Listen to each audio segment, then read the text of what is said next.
She swept his compound, helped his mother cook, washed their cars, bathed their dogs, even cleaned their zinc roof. She wanted his family to see her as wife material. But Kelvin's heart remained with Nkiru.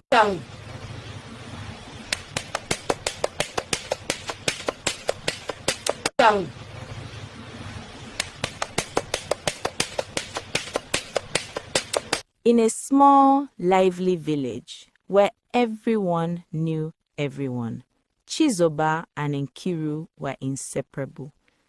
They had grown up together, shared secrets, fought and made up, laughed and cried under the same mango trees.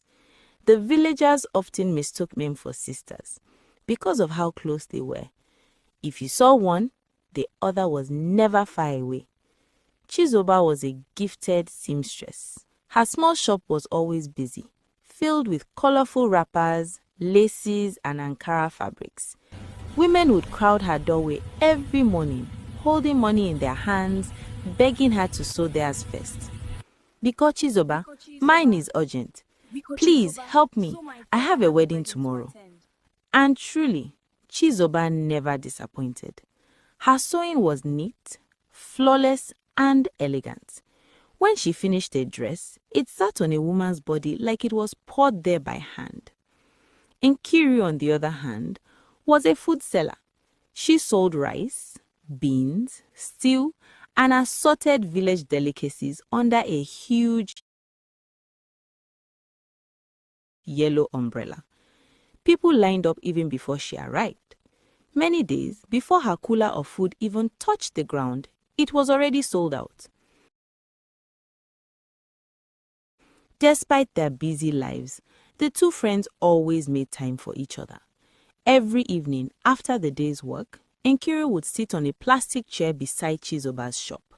They would talk about life, dreams, and love. "How's Chima?" Nkiru would tease with a mischievous smile. "Which Chima?" Chizoba would reply sharply. "Is that the name of an animal, place, or thing?" Both of them would burst into laughter. Chima was a young farmer who worked hard on his land. He had been asking Chizoba to be his girlfriend, but she rejected him harshly. One day, in anger, she poured a bucket of hot water on him. Chima screamed in pain, and the burn left a scar on his face. "I don't need a man," Chizoba would say proudly, "not to talk of a poor farmer." Life went on until one afternoon changed everything.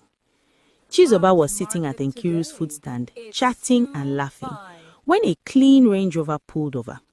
A tall, handsome man stepped down. He smelled expensive, spoke calmly, and carried himself with confidence. He walked straight to Nkiru's stand to buy food. Chizoba's heart skipped. Nkiru noticed him too. The man admired how clean and organized Nkiru's store was. They exchanged smiles, then words. His name was Kelvin. Soon they became friends. From that day, Chizoba would jokingly call Nkiru, "Girl, shine your eyes." She would laugh. "This abroad man that came home for Christmas just to taste village girls and disappear. Are you sure you've not started giving him your special snail?" "No," Nkiru would reply innocently. "We're just friends." But once the call ended, Chizoba would dial Kelvin's number. She had memorized it the day he called it out to Nkiru. She started visiting Kelvin's house with food. She swept his compound, helped his mother cook, washed their cars, bathed their dogs, even cleaned their zinc roof. She wanted his family to see her as wife material. But Kelvin's heart remained with Nkiru. One day he gathered courage and asked Nkiru to be his girlfriend. She accepted happily. 6 months later, while she was dishing food to customers, Kelvin went on one knee and proposed. Nkiru screamed in joy, accepted the ring, and closed her shop immediately. She ran straight to Chizoba's shop, where her friend was sewing a buba gown. "See my hand!" Nkiru shouted excitedly, showing the ring. Chizoba's face changed for a second. Anger flashed, but she forced a smile.